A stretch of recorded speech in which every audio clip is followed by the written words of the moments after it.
Welcome back to the channel. This is Trendy Storm and you are watching second part of What If Kid Naruto was raised by a legendary witch. If you enjoyed this video, please like, share and subscribe to the channel. Now wasting no time, let's start the story. Naruto knew that they had come. His clan used to use his senses, but Anko and Itachi improved them so that he could now sense people up to 5 miles away. They tried to be sneaky, but when they ran through the trees, the little chakra shocks on the bottoms of their feet gave them away. He had 4 quick flashes of thought close to each other. If they were any closer, they would add up to something bigger and more obvious. Itachi asked Naruto, who was focused on their uninvited guests, how close are they? Close. They'll be here in a few minutes at the rate they're going. One of them is using a bit more chakra than the others, probably Zabuza because he's carrying the big sword on his back while moving, Naruto said, and Anko and Itachi nodded. Anko said, finally, I get to see how far my training has taken me after all these years. When she wasn't training Naruto, she always trained with Itachi, and she wanted to see how well she could do against someone who was out for blood. Itachi said to Anko, remember, Mistress wants at least 2 of the 4 assassins brought back to her alive, mainly Zabuza, and Anko nodded. I know. But that doesn't mean I can't hurt them badly, Anko said with a small pout. Enough. They're here. Itachi will take Zabuza, and I'll take care of the masked hunter ninja with him. Anko can take care of the other 2. Disable them, but only kill them if you have to, Naruto told the 2 ninja next to him, who nodded. So Uchiha Itachi wasn't kidnapped after all. He betrayed Konoha to serve a daimyo on his own. They say you were taken from the village and put on a pedestal in the halls of your clan. If they only knew where you've been hiding, right? Said Momochi Zabuza's mocking voice as a mist moved over the area. Itachi said, indeed, but he didn't say anything about how he got into the service of his current mistress. And Mitarashi Anko, I heard you were once an apprentice to a notorious Sannin. Did you leave with Itachi for freedom? I don't blame you. If I had been a student of someone like Orochimaru, I would have left Konoha too. I've heard they don't care about people who are connected to traitors, Zabuza said as he looked at Anko.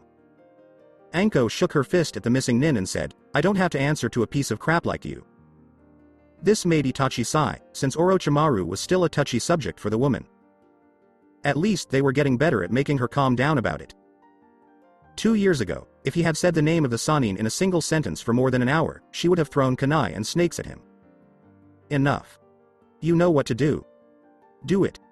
Naruto said seriously, even though Zabuza was sending him more and more killing intent. He had been taught to take things like this seriously. Itachi and Anko both said, yes, Naruto-sama, at the same time. Naruto? As in Uzumaki Naruto? Zabuza asks, knowing that he had just found out a lot. This child should have been in Konoha.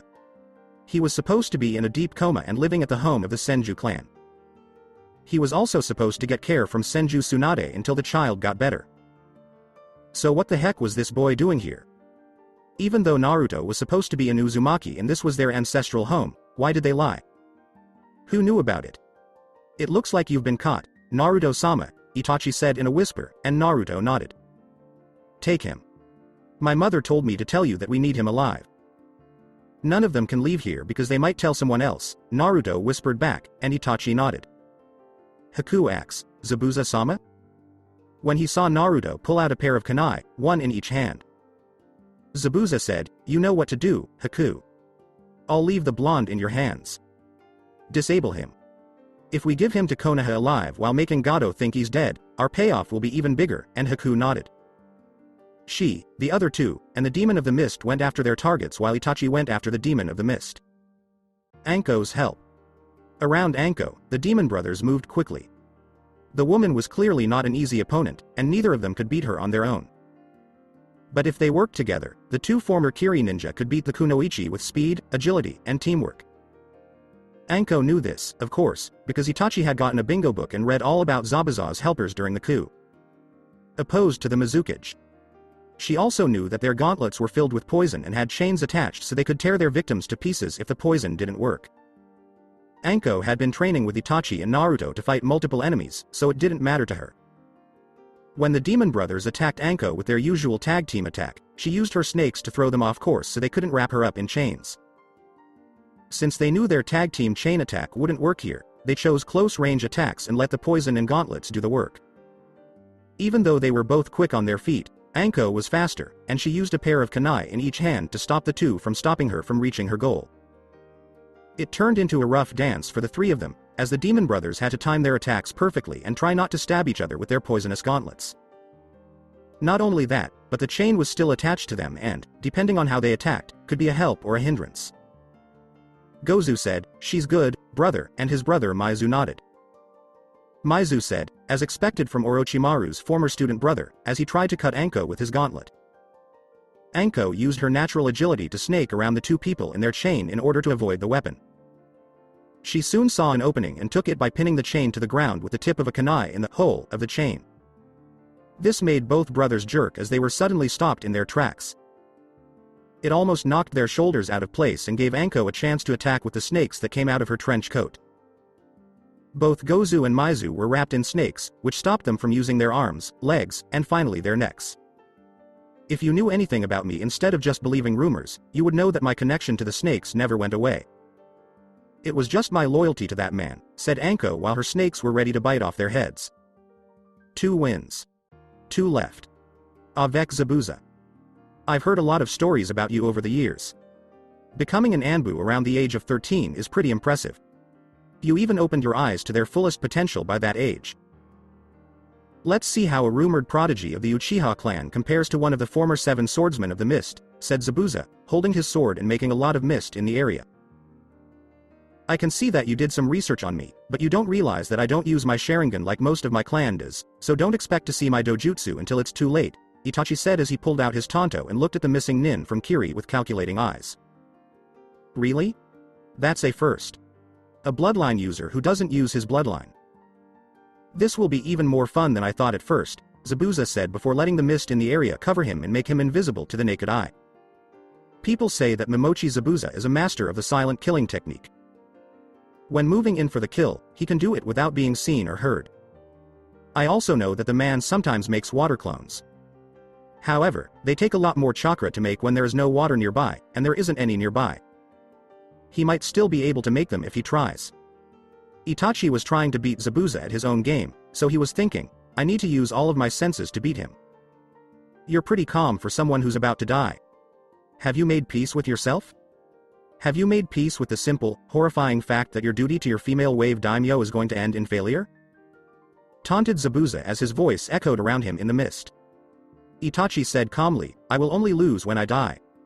Until then, you haven't won yet. This made Zabuza laugh. I don't need to kill you, but the blood of a Uchiha on my sword would give me a lot of pleasure, said Zabuza. Haku is the one you should be worried about. Her skills will make short work of that Uzumaki brat. Itachi just stood there in the mist, not moving at all. And what makes you think Naruto-sama needs protecting? Your partner in the Hunter Nin mask may be skilled in the shinobi arts like you say, but Naruto-sama is not a spoiled child. We made sure his overall training was harsh and almost cruel to ensure his future survival. Itachi shot back before his instincts kicked in and he ducked to avoid being cut in half by a huge sword. I know all about your blonde-haired Uzumaki. I've heard that he was treated badly in Konoha. I've also heard that there's something about him that everyone hates. I know what that something is because I met someone like him before I left Kiri, said Zabuza. Itachi fought back by trying to stab the missing nin in the ribs with his tanto, but the missing nin moved out of the way at the last second. So you know about that. Then you know why he can't go back to Konoha, said Itachi as he tried again to pierce the man's chest with his tanto, but Zabuza used his sword to block it. Yes, I do. But the Gaki's life is not my concern.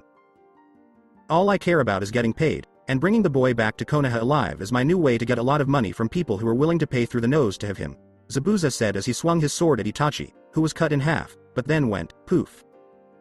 And showed that he was a shadow clone. Itachi hit Zabuza from behind, but the missing nin jumped out of the way.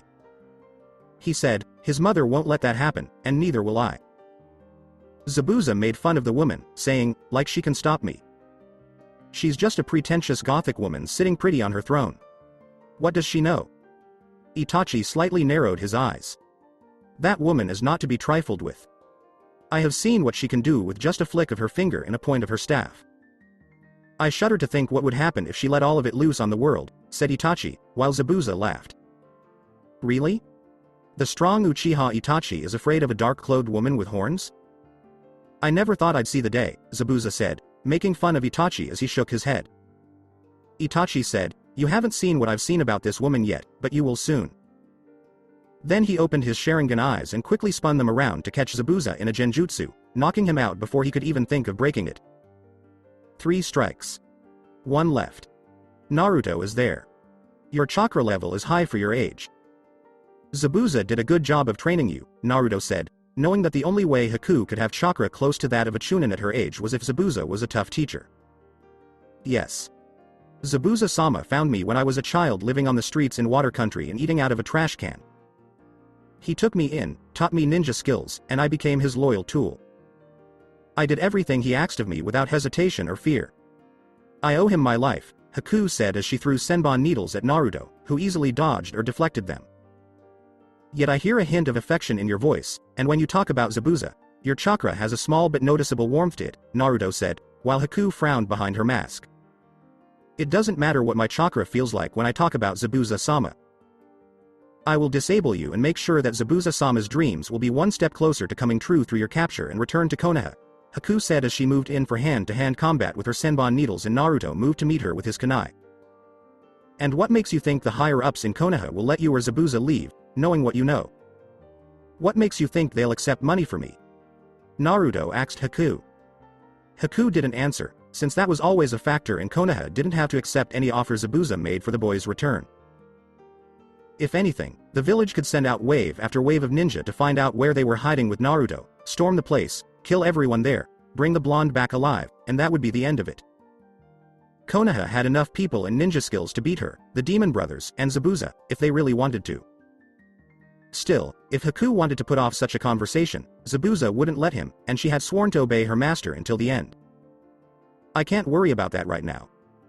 What I can do, though, is make sure my mission is done and Zabuza's orders are followed to the letter, Haku said as she violently fought Naruto and thought his speed was impressive for someone younger than her. If you follow his orders, you'll die, or worse. If you're from Water Country and have been with Zabuza for a while, I'm guessing you have some kind of bloodline, Naruto figured out when the two were at a standstill in the fight. Haku answered, yes, on my mother's side. Someone like me would be hunted by Kiri on the order of the Mizukage himself. Naruto narrowed his eyes at her. Then you know what will happen if Konoha finds out about that. My mother made sure that my 2 teachers in front of you didn't hide anything from me about the world. About the other 4 shinobi villages and what they would do to someone like you if they had the chance. The leaf above all others would do that to you without caring about what you want. Do you really want to risk it? Being treated like that? Asked Naruto as Haku tightened her grip on his left wrist while Naru. It won't happen. Neither Zabuza-sama nor I will let something like that happen, Haku said in response, as Naruto frowned at her. And neither will I, Naruto said in a mysterious way, then hit the masked girl on the head hard enough to make the mask fall off and show Haku's beautiful face. Then, Naruto threw the girl over his shoulder and onto the ground, but Haku was no pushover and kicked him in the head with her sandaled foot. This made Naruto let go of the girl, who rolled out of his reach. Even though his forehead was bleeding, he kept his attention on the girl. She could use her ice mirrors, but they weren't perfected yet, and if there wasn't any water nearby, it would take a lot more chakra to make and keep one. Haku asks, tell me, why don't you want to go back to Konoha? You're from the Uzumaki clan, right? He was trying to buy time. I do belong to the Uzumaki clan, but that doesn't mean I'll be welcome in Konoha like you think. Quite the opposite, actually, Naruto said, making Haku frown in confusion. I don't understand. Zabuza-sama told me about the history of the Uzumaki clan as it was told to him in Kiri before he became a missing nin. You have connections to the Senju clan through kinship as they are your cousin clan and even more through marriage when Uzumaki Mito married Senju Hashirama to strengthen the alliance at that time, said Haku. Naruto nodded because Itachi had told him the same thing. Itachi-sensei told me the history of the Uchiha, the Uzumaki, and the Senju clans and how they were all connected. But that's not even the worst part of this story. It gets worse. That's what makes the sins of Konoha even worse. I can't go back to Konoha and love them after they betrayed my family on both sides, Naruto said as 2 chakra chains shot out of his back and toward Haku. Those chains are made of chakra, but the chakra itself is not the same as mine or even his normal chakra. Haku thought, this is different, as she dodged the chains that were coming at her and saw that they moved almost like they were alive. How then? Was this something that only the Uzumaki clan had? Naruto said, my place is by my mother's side. My place is here in Wave and with its people. One day I will become the next Wave daimyo, and I will use my power to protect the people here from greedy, corrupt filth like those in Konoha. He said this just before one of his chakra chains caught one of Haku's ankles during one of her jumps and pulled her to the ground while the other chain wrapped around her neck. These chains are blocking my chakra in some way, but I don't feel like I'm in danger. This chakra. Calms? Almost. Reassuring? What's going on? Haku thought to herself, I'm getting tired, and the more she fought, the more darkness crept into her eyes until she fell asleep. You were able to use 2 chakra chains well this time, even in the middle of a fight. Maleficent-sama will be very proud of you, Naruto-sama, Itachi said as he tied Zabuza up, and Anko said the same thing after she took the poison-covered gauntlets off the demon brothers and tied them up with her own chain. And made sure that the sharp parts of the chain dug deep into their skin. When you told me what Ka-san wanted, I didn't want to let her down. I wanted to make her proud, Naruto said as he held Haku off the ground with the chakra chains and took the girl's hunter nin mask. That's a good idea. Come on, let's take these 4 to Maleficent-sama. She has plans for them, or at least some of them, Itachi said as Naruto and the rest of the group nodded. Konoha Hokage Tower at some point. Hiruzen asked Jiraiya, are you sure about this? 100% sure? Jiraiya nodded. Without a doubt, sensei. I asked the bridge builder sent by the Wave Daimyo to build the new bridge what the boy looked like. I even showed him a picture of Naruto, and the old man said it was Naruto. A younger version of Naruto, but still our boy. This woman named Maleficent is clearly the one who took Naruto about 5 years ago. It is also said that she sometimes has a single crow and python snake hanging. That means she might also have Itachi and Anko, and that this woman turned them into animal forms that fit their relationship with those animals, the Sandaime Hokage said, and Jiraiya nodded. Jiraiya finished by saying, with Itachi being the crow and Anko being the snake, which made Hiruzen sigh because this was getting complicated. That's what I thought, too. She did something to them, bound them to her in some way that makes them her slaves. I bet they could change back into their human forms if they wanted to, but something tells me this woman has the last word, Jiraiya said, as Hiruzen sighed again and leaned back in his chair. I'll have to bring this to the council soon. Confirm your suspicions, Jiraiya. Make them 100% accurate or as close as you can get. Anything I tell the Fire Daimyo now would be considered a guess at best. Wave is trying to expand its trading reach with that bridge they are planning to build. This means that many daimyos in countries that couldn't get goods from Wave Country before now can. Even when they were told that the boy was from a clan that helped start Konoha, they spat on the name of the Uzumaki clan. People said that the Uzumaki clan was made up of island-dwelling weirdos who liked seals and liked the way water moved around. That they should have just drowned in it if their enemies hadn't defeated their clan in the Second Shinobi War. They wouldn't be so disrespectful of the Uzumaki clan if they knew that it was because of them that Konoha has seals to protect it from attackers, that Uzumaki Mito was a Jinchuriki, and so was Kushina before Naruto. You might as well make them pee their pants and tell them who Naruto's parents are to see what happens. It couldn't hurt, said Jiraiya, because many people in the village insulted. I can't take the chance right now. If we did, this woman could ask the Fire Daimyo to do a full investigation of the village. If that happens, Konoha is doomed, and nothing we do can save it. Word would get out what we did, and all of our past and future clients would leave for other villages. Konoha would become a shadow of itself. Jiraiya told the Sandaime Hokage, that includes you, sensei. Even if it wasn't on purpose, you also had a hand in his suffering in some way. I know, Jiraiya. You're in the same boat.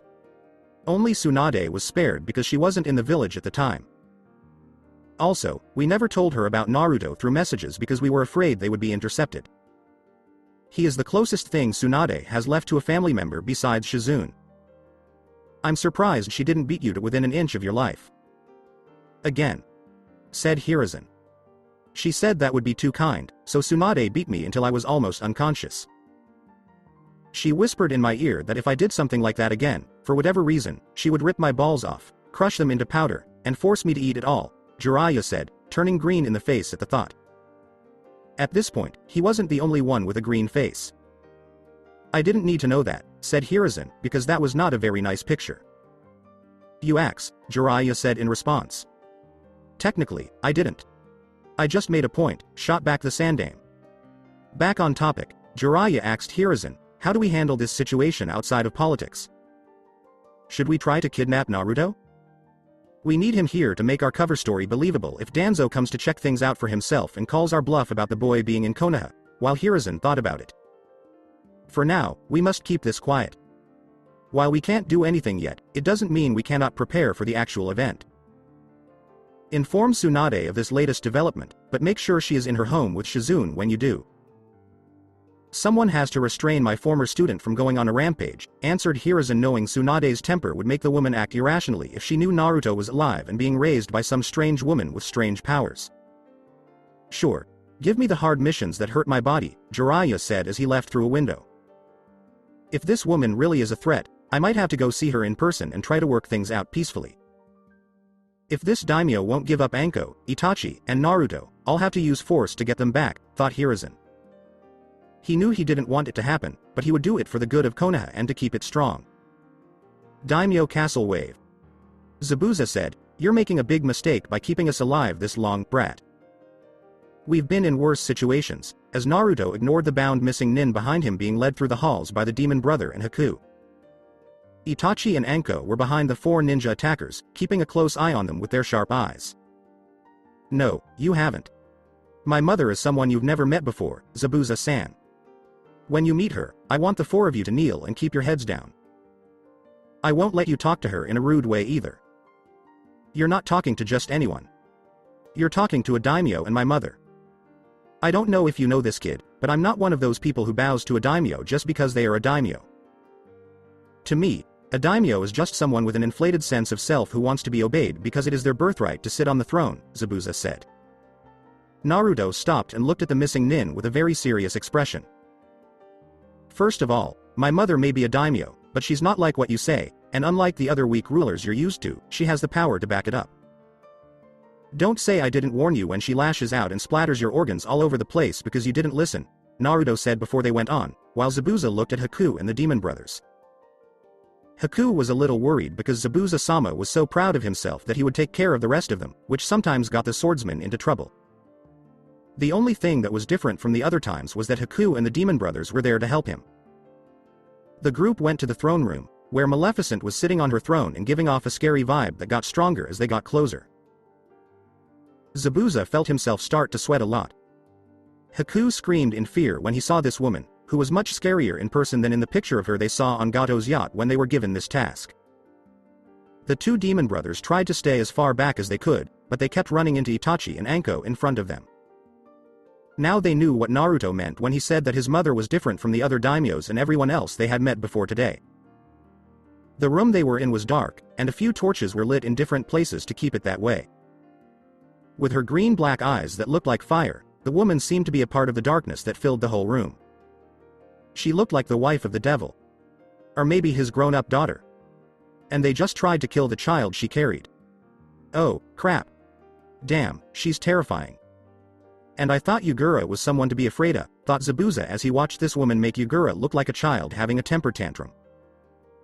My Ka-san, I bring you the 4 assassins hired by Gato to kill the 2 of us, Momochi Zabuza, his masked assistant Haku, and the demon brothers.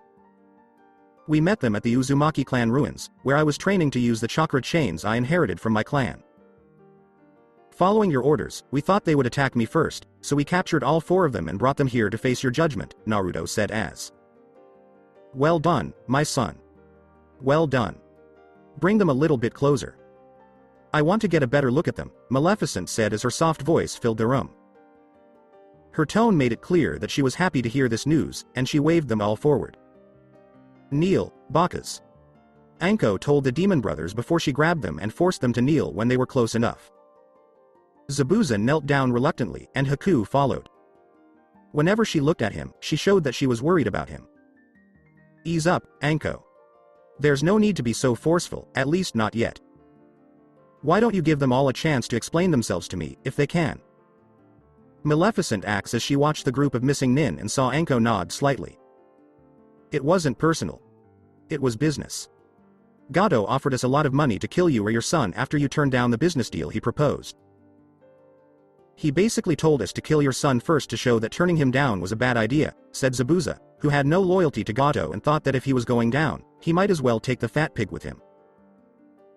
I see, and of course you listened to his advice in the hopes that it would make things easier for you when it came time to get paid for your deed, Maleficent said in a way that made it clear to the group that she knew Gato hired them, the terms he set, and that Zabuza was more than happy to carry out the hit. Zabuza said, it was a lot of money, and then he winced as the darkness around Maleficent grew. Maleficent asked Zabuza, the demon of the mist, what he would do if she freed him from his chains and let him get close to his sword. It was a pretty good offer for my son's head, I'm sure. What would you do? Maleficent asks, looking at the demon of the mist with sharp, dangerous eyes. Before you could blink, I'd cut off your head, Zabuza said angrily. He thought her question was a joke, and his pride was telling him to fight back in some way. Haku yelled, Zabuza-sama, to warn him because she didn't want him to get hurt. So Haku, Zabuza, and the demon brothers were all very surprised when they heard Maleficent laugh at his answer. Such spirit. Such perseverance. Such courage. Even though you might die, you would threaten to kill me if you had the power to do so. My son was right to some extent when he told us about how you became a ninja Momochi Zabuza. About the failed coup against the foolish Mizukage for his abuse of power and desire to wipe out those with bloodlines. Something tells me that I should be flattered by the compliment, but I'm not going to be freed so easily either, Zabuza said. Maleficent laughed, and her laughter grew much darker and crueler sounding. Before, her face went from being happy to being icy and angry. Like the joke was over and they could no longer have fun. Maleficent's eyes were lit up with a greenish fire, and the energy she was releasing around them swirled like a vortex, howling in anger at the terrified hired killers of Gato. Of course not. You were hired to kill me. And if not me, then my son. I take such an attack against us very seriously and very personally. My son here is my greatest treasure. Worth more to me than all the gold in the land and the world over. To try and take what I value most will not be tolerated in the slightest. I do not care who or what you are in this world. I do not care if you are a missing nin, a hunter nin, a holy asterisk asterisk asterisk. Zabuza's eyes were wide and he was scared as he looked at the shadowy shape of Maleficent covered in greenish fire. His three subordinates were looking up at the tower of energy she released, which was spiraling. Naruto could only smile and feel proud because he knew his mother would be so angry at the thought of him dying. It was more proof that she loved him, and he would do everything he could to make sure she would always love him. Maleficent slowly walked toward Zabuza with the intention of crushing this man for trying to kill Naruto. She said, for what you did to my son and me, I will make sure you suffer painfully by my angry hands. No. Please, Maleficent-sama, have mercy. Haku begged as she fought against the chakra chains and bindings that still held her and moved in front of Zabuza's form. Zabuza told Haku, Haku, what are you doing? Move out of the way. But Haku just shook her head and stared at Maleficent as she came closer.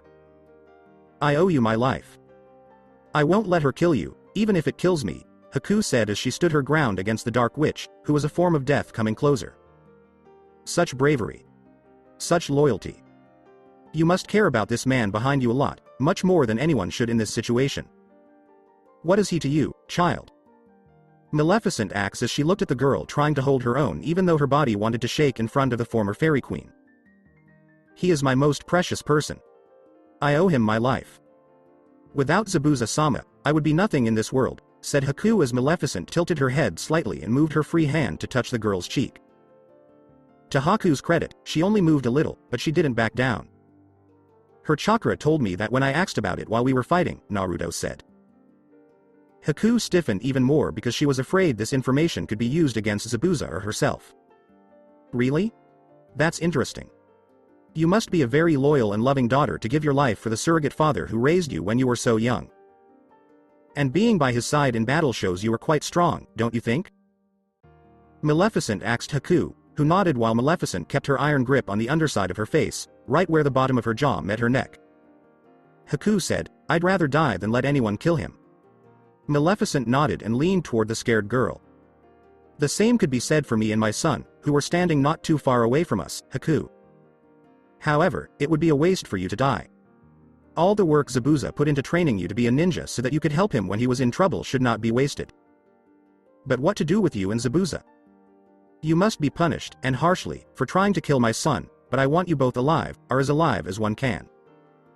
Which didn't happen until Itachi and Anko moved away from the two. Wait, we can help. Gozu said in a scared voice. Maizu said, don't kill us. As Maleficent smiled a cruel smile. Instead of talking back, the Dark Witch used her staff to send out a blast of energy that engulfed the demon brothers and turned them into ash seconds later. Haku, on the other hand, was scared that this horrible woman would do something even worse to her or to Zabuza. I see that scares you, and that's good.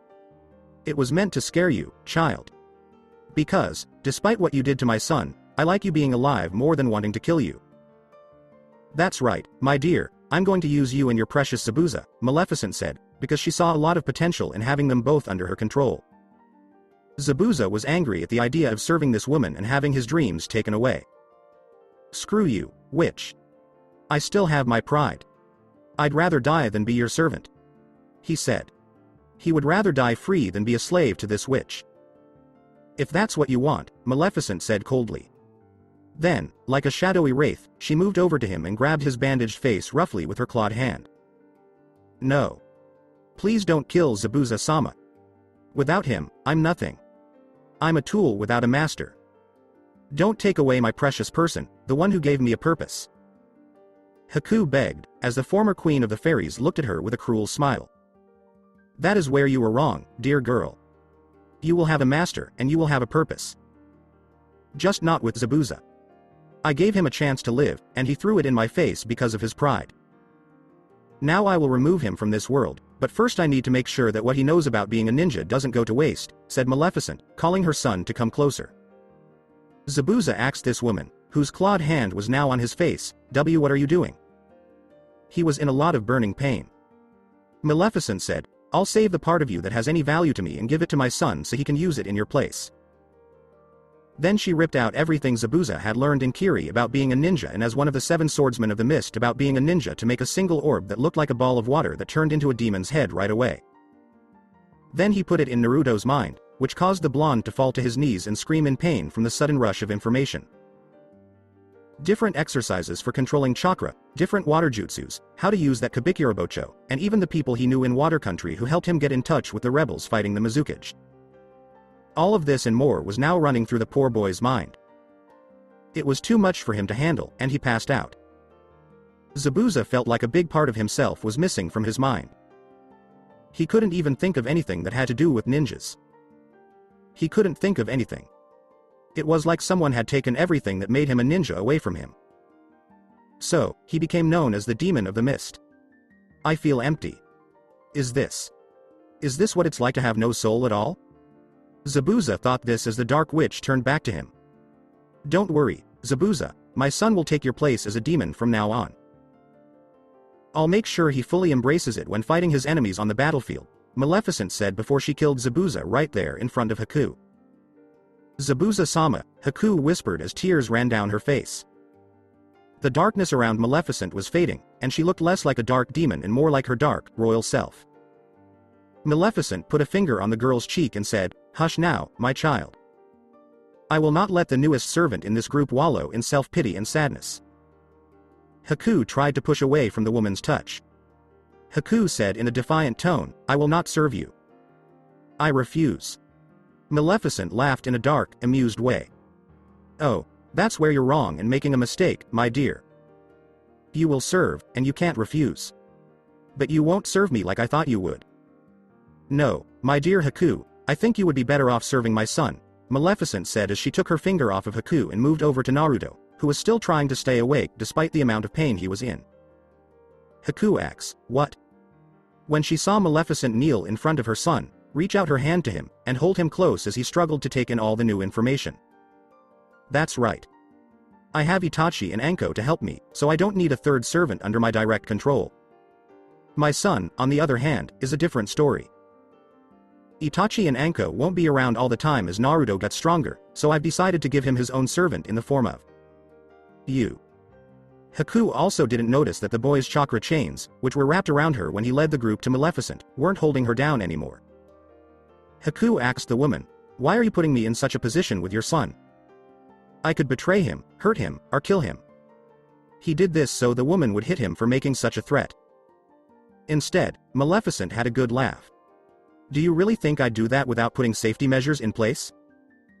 That I'd put you near him without making sure you wouldn't hurt him or betray him? You'll be tied to him the same way Itachi and Anko are tied to me."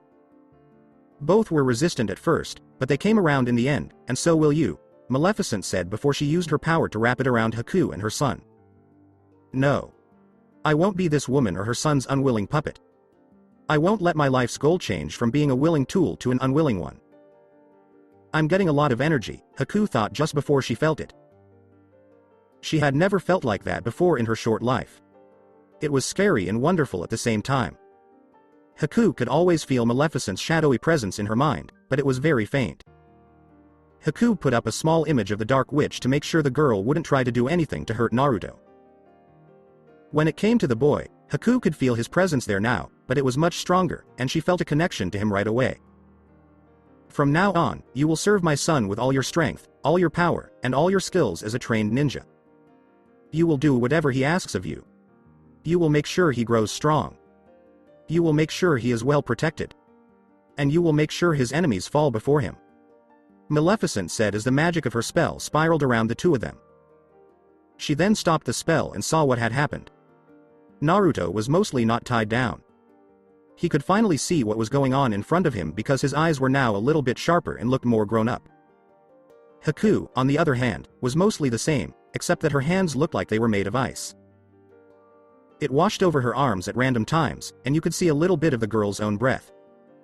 "I understand, Maleficent-sama. I am yours and Naruto-sama's to command," Haku said as she looked up at the woman, bowed her head, and accepted the new role being put at her feet. Maleficent nodded in agreement. Maleficent looked at her son and asked, "And you, my son? How do you feel?" "I feel good. Stronger. Smarter. Everything that made Zabuza a strong ninja is now in me and still being processed, but the pain is getting better as I talk. I will need time to train and practice what is in there. Both in terms of jutsus and this deadly weapon right here," Naruto said in a serious voice as he grabbed Kabikirabocho and lifted it up with both hands while using chakra to support it on his body. This thing was really heavy. "Yes, it will be a long time before you can use this sword well in battle, but your mind will get used to what it has just been given, and with the right training using those memories, so will your body," Maleficent said, seeing Naruto nod in agreement. "If it's okay with you, Ka-san, I'd like to go to bed and rest so I can figure out what all this information means," Naruto said. His mother nodded and smiled softly at him. What a nice boy. No matter what, he was always kind to his mother, who loved him. "Of course, dear. You have a lot of information to take in. Go to bed, sleep, and rest your mind. I have a few minor details to talk about with our newest member," Maleficent said as Naruto gave his mother a loving hug and nodded. Anko asks, "Do you want us to leave, mistress?" Maleficent shook her head no. "No, my dear. You can stay," Maleficent said. Anko nodded and turned into a snake, while Itachi turned into a crow and sat on her body. They are able to change into animals. Did she do me something similar? Thought Haku as he watched Maleficent move her finger around the castle ceiling and see the holes she made fix themselves. Now, as you know with Anko and Itachi, my powers tend to enhance the qualities of those I have brought into my service. For Anko, it is her personal connection to the snakes. For Itachi, it is his personal connection to the crows. You have a strong connection to ice itself. I have heard stories of your land being one where bloodlines are persecuted for their abilities being called unnatural. Judging from your sudden stiff posture, you are one. Yes, Maleficent-sama. From my mother's side of the family. My father saw it one day and knew exactly where it came from. He killed her and was going to kill me, but in my panic I used my powers to kill him. And the mob there to help in my death, Haku answered obediently, Maleficent's magic having taken root deep within the girl's mind to make sure she obeyed all orders. And after you grew up on the streets for a while, Zabuza found you, trained you, and turned you into the young girl kneeling before me now, Maleficent said as she walked around the girl. Yes, Maleficent-sama, said Haku, as tears welled up in her eyes at the thought of losing the special person who had helped her get out of nothing. There now. No need to cry, my dear. You have a new master, a new purpose with us here in Wave Country, and a place by my son's side, just as you were by Zabuza's side, Maleficent said as she saw Haku's sadness lessening a little. At the end, Haku whispered, I understand Maleficent-sama, at the loss of Zabuza-sama. As Maleficent knelt down behind her and started making soothing shushing sounds. It hurts. I know. I remember a time when I had found someone precious to me. It wasn't right away that she was precious. At one point, I wanted her dead, and placed a curse on the girl out of spite for her king of a father. The curse wouldn't take effect for 16 long years, and in that time I watched her grow in secret to become someone wonderful. I was her unofficial godmother at the time, and as the years passed I came to adore the girl. I even tried to remove the curse I placed on her. Only to realize that my own spell used in making the curse prevented me from changing the dreaded outcome. When she was free from it, I was so happy knowing my goddaughter had found love, and wished her all the happiness my heart desired. Sadly, I could not see it happen due to the event that took place shortly after she was awakened. 3 idiot fairies convinced the man she would one day marry to slay me with a magic sword he wielded at me during the fighting. My own precious person never saw me after that ever again. She no doubt assumed I died during all the fighting that occurred, explained Maleficent while feeling the girl relax under her hold with the words to her story settling into Haku's mind. I don't want to be alone. I don't want to be without a purpose or a place to call my own, Haku said as Maleficent held her closer. Don't worry, my dear Haku. I've given you all of these things, and all I want in return is your loyalty, Maleficent told the girl. The girl nodded and gave herself over to the woman's presence. What about Gato? He'll want to know if the mission to kill Naruto-sama worked, Haku asks, noticing that Maleficent's smile was becoming cruel again, even though the girl couldn't see it. Leave him to me, my dear. If the man is true to form, based on what I know about him, he will come to me, and I promise you that his death will be most unpleasant, said Maleficent, as her eyes danced with greenish fire and the promise of unleashing pain on the stupid fat little man was there. Haku said, I understand, Maleficent-sama, as her eyes began to close. Maleficent had to work a little to get Haku to fall asleep. Itachi. Prepare a room for Haku. Anko, take her there. Make sure it is in one closest to my son's room. I expect her to train with my son immediately. My magic has altered if not enhanced her bloodline when it comes to manipulating ice. We need to know just how far, commanded Maleficent in a firm voice with Itachi letting out a caw. Before flying off to the intended room while Anko slithered over to Haku and dragged the girl to her intended destination. She could have turned back into a human and taken Haku to her room, but that would have been boring. Maleficent slowly walked back to her throne after the group had left. She sighed because she was a little tired from using so much power. Even after all this time, the former fairy queen was still not used to using so much of her power, even though it was stronger than it had been before her fall and imprisonment, which was caused by that damned magical sword. She used Naruto's and, by extension, the Kyuubi's chakra for years to get back to her old strength, and in the first year with the boy, she was even stronger than before. Not that hard, since the child spent every other night in her bed instead of his own, looking for comfort and reassurance that what he was going through wasn't just a bad dream or nightmare. The bad things that happened to the poor boy left deep scars on both his body and his mind, and it took a lot of love on her part to heal most of them. There were some scars that not even Maleficent could heal. That wouldn't get better. Maleficent was only able to keep things from getting worse. From spreading and making the boy's mind, if not his soul, corrupt. As for Maleficent's strength, the Dark Witch thought that if she were to compare it to that of the other cages, she could match up with 4 of the 5 current cages.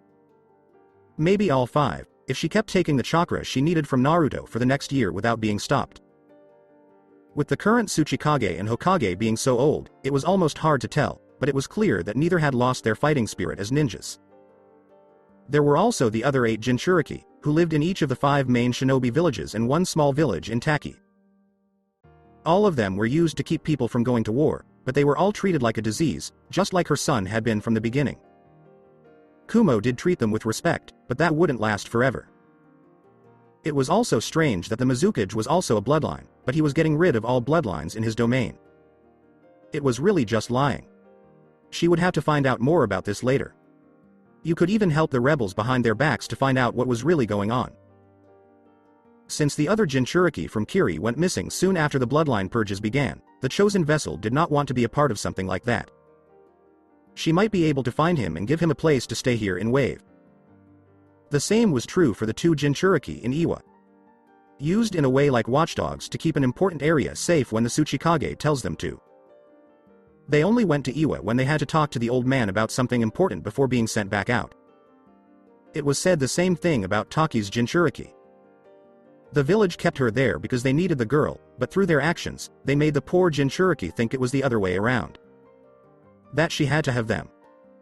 That her forced service to Taki kept her safe from the cruel world outside, and that she would be rewarded one day if she didn't break her promise to Taki. Suna's Jinchuriki was the youngest son of the Kazekage, but he treated the boy like he was a shame to his family and should be killed. The fool wouldn't kill his own son himself, not with the boy holding the one tail, but that didn't mean he couldn't hire assassins to do it.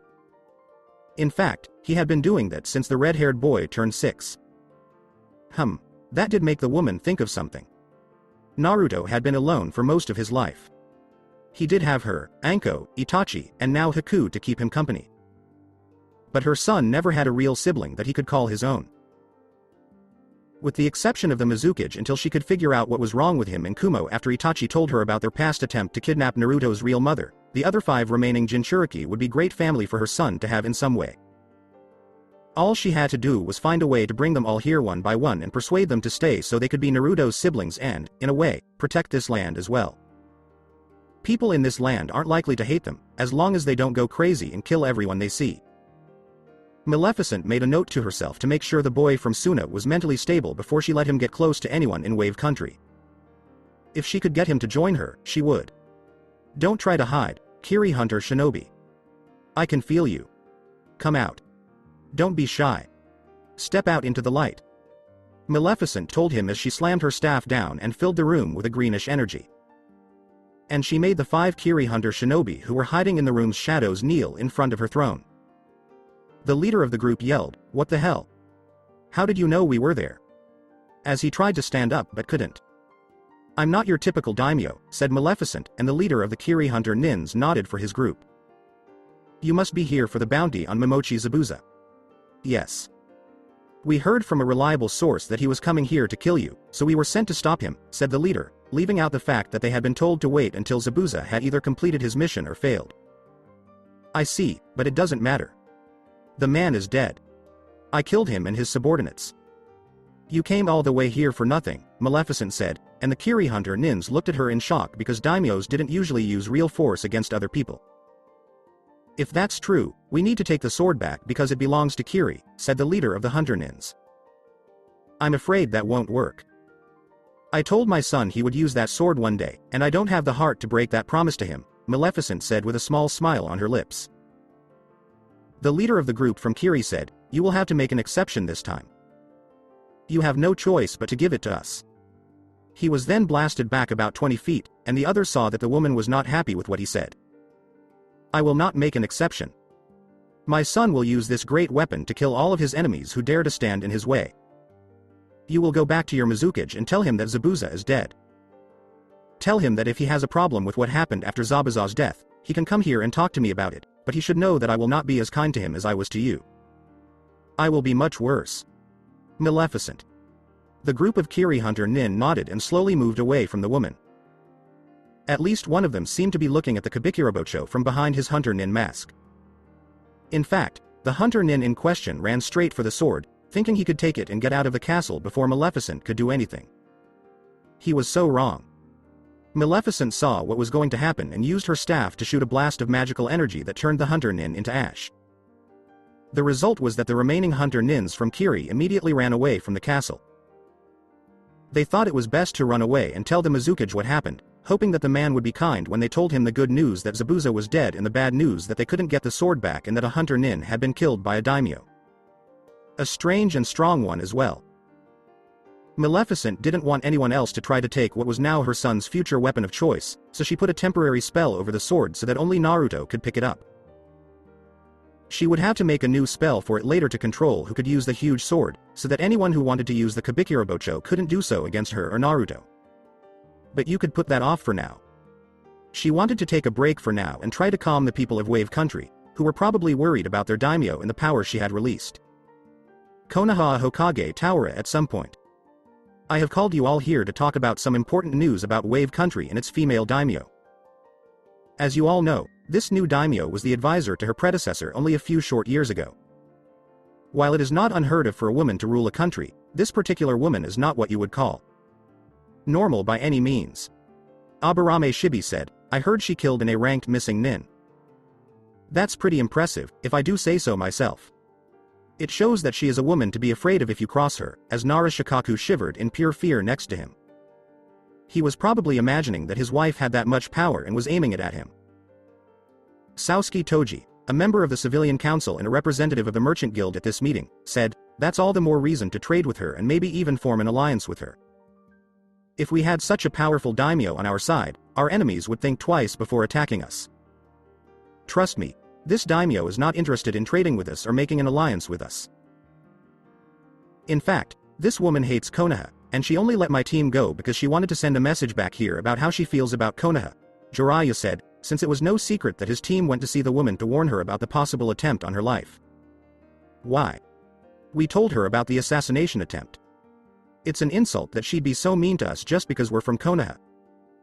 The nerve of this so-called woman. She probably slept with her predecessor to get where she is now. Yelled Haruno Sakiri, and many people agreed with her. Jiraiya said, this woman knew about the attempt to kill the Wave Daimyo. I think she already had a plan to stop the attempt, and since the Wave Daimyo is still alive, it worked. Many people grumbled that they had found out about the attempt too late to use it to their advantage. That doesn't explain why we're here, Hokage-sama. What is it about this woman that made you want to meet with us? Homura acts as Hiruzen's side, knowing what he was about to say would open a big can of worms. There is evidence that this Wave Daimyo, using powers we don't know about, kidnapped Uzumaki Naruto, Mitarashi Anko, and Uchiha Itachi about 5 years ago, said the Sandaime Hokage. Uchiha Fugaku looked at him in shock, Danzo's eyes narrowed, and many others were stunned for a moment by these words. Then everyone started yelling and fighting, and everything went to hell. One council member yelled, how dare this witch take from us? Send 3 Anbu platoons to Wave Country and burn it to the ground. Yelled another council member sitting next to the one who yelled. No. Send them to crush the people of Wave. Make them part of Fire Country. Make them a slave state. Haruno Sakiri yelled so loudly that the windows of the room almost broke. The last idea isn't that bad, actually.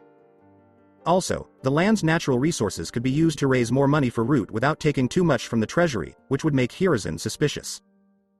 Enough. As it is, our proof while we are there is only circumstantial. Any show of force on our part right now will make us look like the aggressors. Even if we explain why, it would still make other countries and shinobi villages nervous by invading Wave Country. We could very well end up starting a war that we couldn't win with our current forces and be forced into submission or total defeat, said Hiruzen, with Fugaku looking angry. Danzo asked Hiruzen, even if we make accusations, what proof do you have that Uchiha Itachi and Mitarashi Anko are with this daimyo? Hiruzen looked at Jiraiya, who shook his head, and it was clear that they couldn't say what they knew.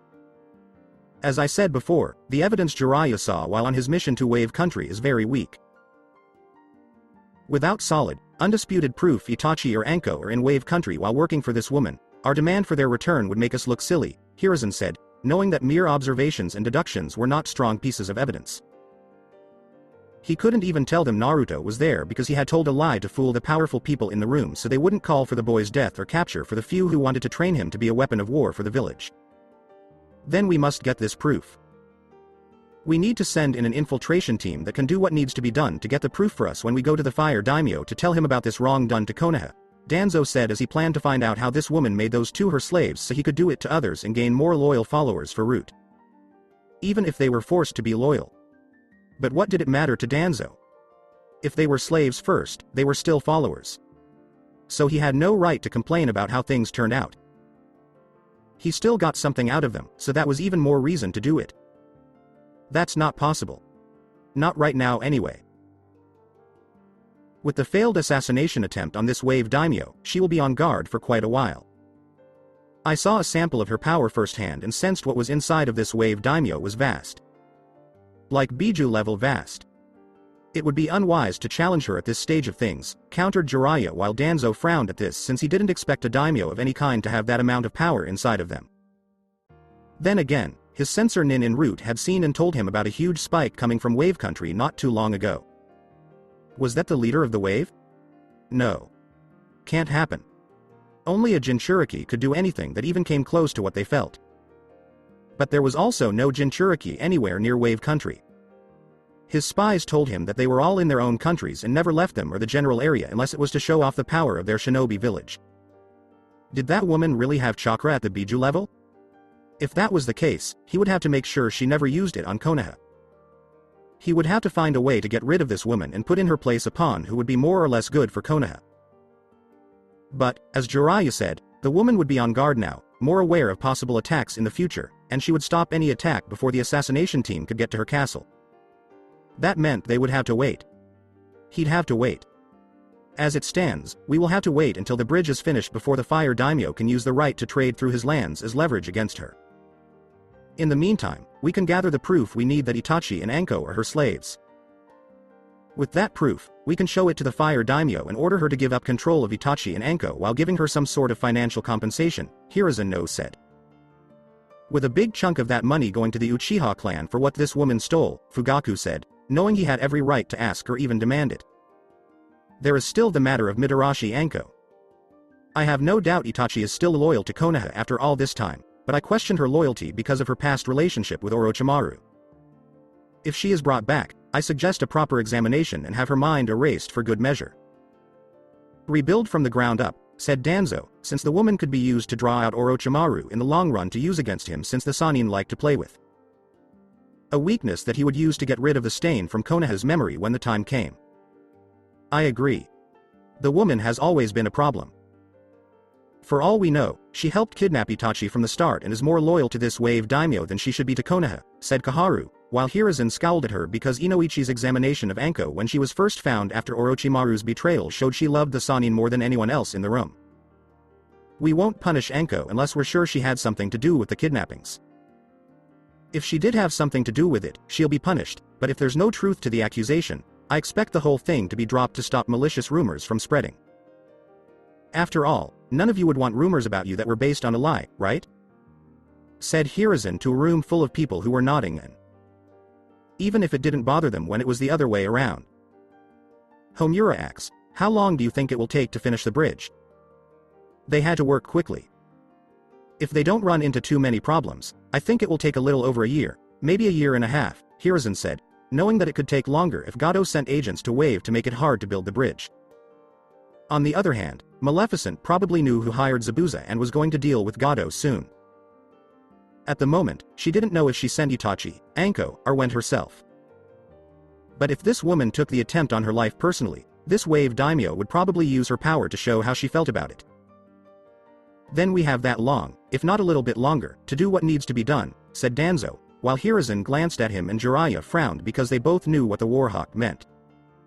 What needs to be done is for them to kill everyone and everything in their way without showing any remorse. And if for some reason we can't get this proof that my son and the woman are in this wave daimyo's custody? Fugaku asks, wanting to know what Konoha would do to get his son back.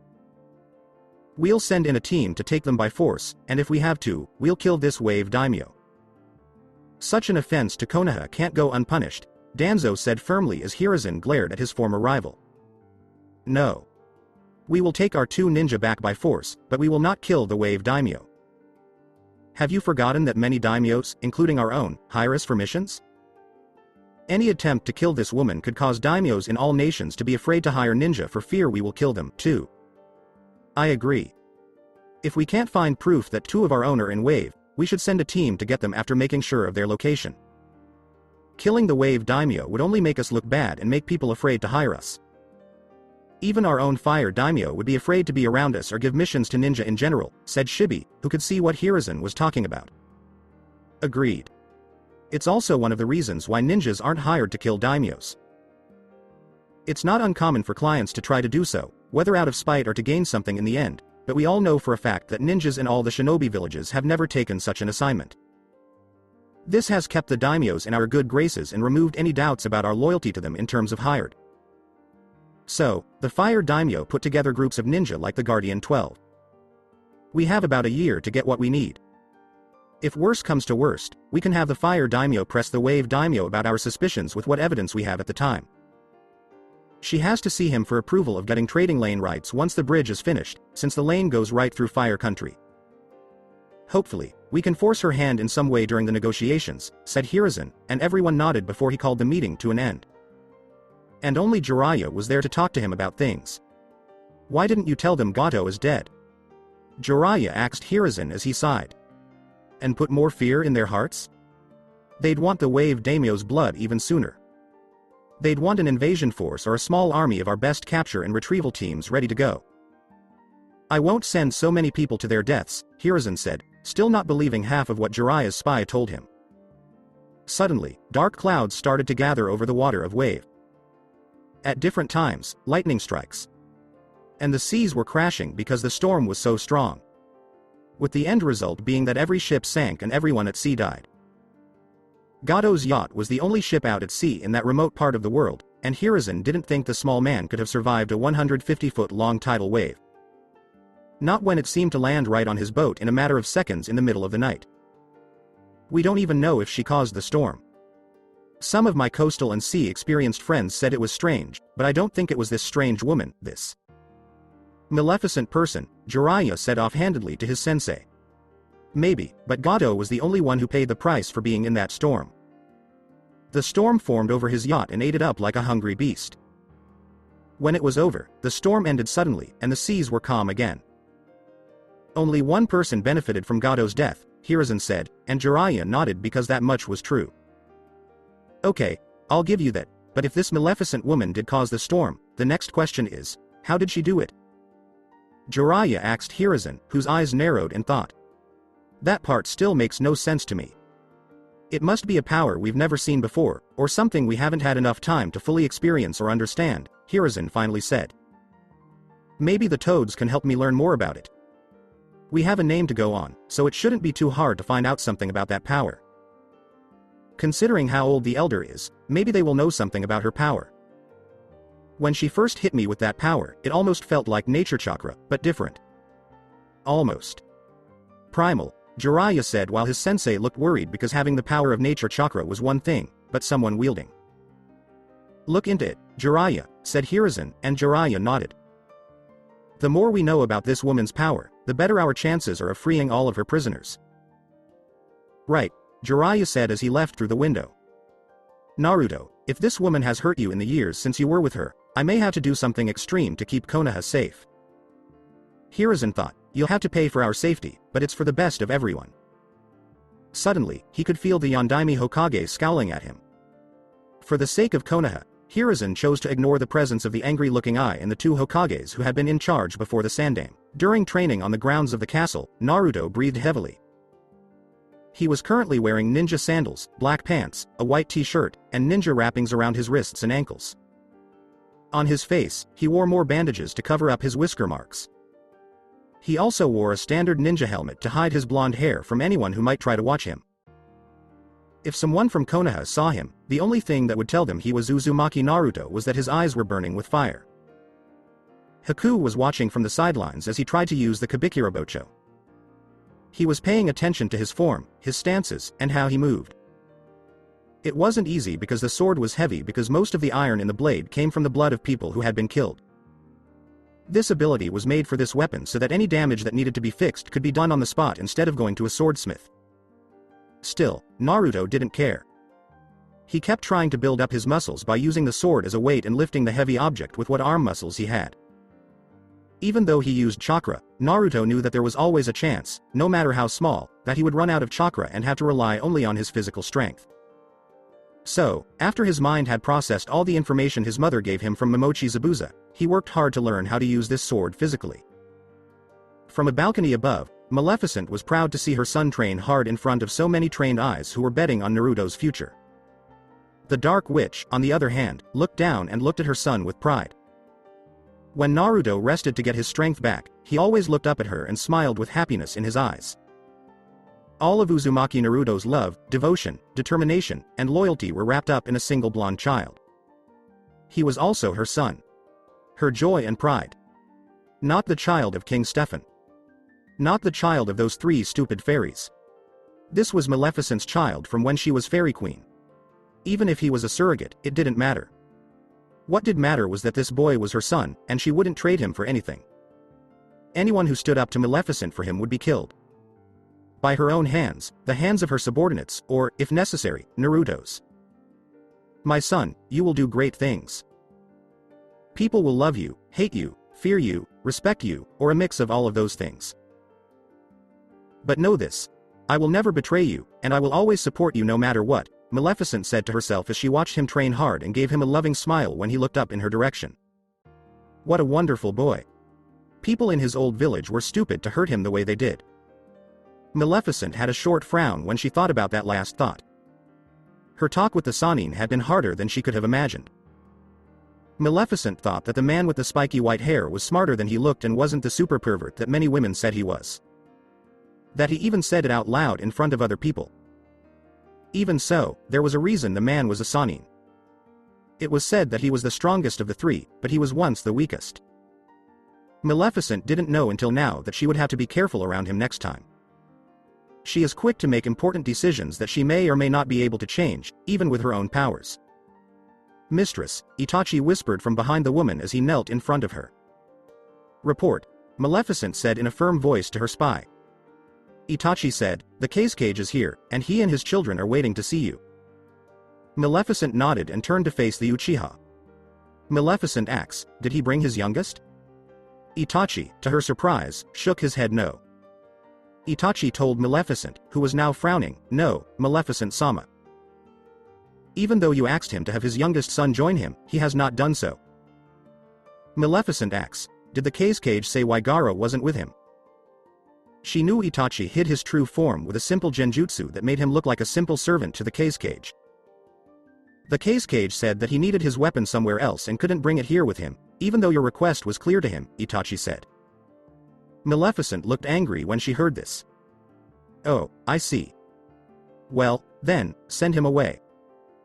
I have nothing to do with the man if he won't do what I asked him to do when I sent him that message about meeting his whole family, Maleficent said coldly. Yes, mistress, Itachi said. Then he bowed and left the woman alone to think. Maleficent thought, that fool will soon learn that ignoring my request is a bad idea, as she went back to watching her son train hard. Alongside the cage. Tamari said, the room looks nice, when she saw that it wasn't too fancy but also wasn't at all cheap. It was saying, I'm a daimyo, but I'm not the kind of daimyo who thinks he's better than you because he's rich. Konkuro said, I've seen better back at the Wind Daimyo's house. They had seen the Wind Daimyo's house and knew that he liked to spend all his money on good things that most people couldn't even buy. Tamari said, this shows that this daimyo is not like ours in that he doesn't have enough money to buy nice things, while their father scowled from where he was sitting. He thought that he shouldn't have to wait this long to talk to a daimyo. Cage-sama, Itachi said in his disguise, which was made with genjutsu and was so good that it would fool the man in front of him. The cage stood up to talk to him and asked, yes. Where is the wave daimyo? Itachi told the cage in front of him in a firm voice, my mistress told me to tell you to leave right away. What? Why? Asked the cage. Itachi looked at the man's children, who were now looking over at them because their father had raised his voice. Itachi said, she asked you to bring your youngest son, but you didn't. The cage looked like someone had spit in his sake right in front of him and in front of guests. I told you that my son couldn't make it, and I hoped you'd tell your daimyo, said the cage, to which Itachi nodded. And I did. She was upset that you didn't bring all 3 of your children with you. She made it clear in her first request that your youngest son Gaara was to come with you to Wave Country. The fact that you ignored her and gave me a lame excuse to tell her was insulting in my daimyo's eyes, said Itachi, while the cage looked like he wanted to hit him. The cage yelled at Itachi, do you know who I am? I'm the cage of Suna. Maybe, but you are not in Suna now. You are in Wave Country. You are in the home of a daimyo. One who was considering hiring your ninja for long-term, well-paid missions, and all she asked for in return was to see all 3 of your children to judge Suna's potential through them. Instead, you brought 2 of the 3, and acted like this was your home. So the question I am asking you Kage-sama on behalf of. I will not be talked to like this by a mere peon. You may serve a daimyo, but as far as I am concerned, she is nothing compared to me. She has no shinobi under her command. This woman has hired a bunch of samurai to protect her lands, who can all be bought by someone with enough money in their pockets, and the people themselves will turn the moment they dislike a decision she makes. Exclaimed the Kage angrily while Itachi remained calm the entire time. Maybe I'm a peon, but you're nothing compared to her, Kage-sama, replied Itachi as the Kage pulled a kunai from his hip holster. I choose or else, the Kage whispered as his children looked a little scared because the samurai in the area were about to draw their swords. Really? You would attack my servant just to get back at me? Maleficent asked the Kage as she stepped through the doorway in all her dark glory and saw him looking at her. Why does she only wear black?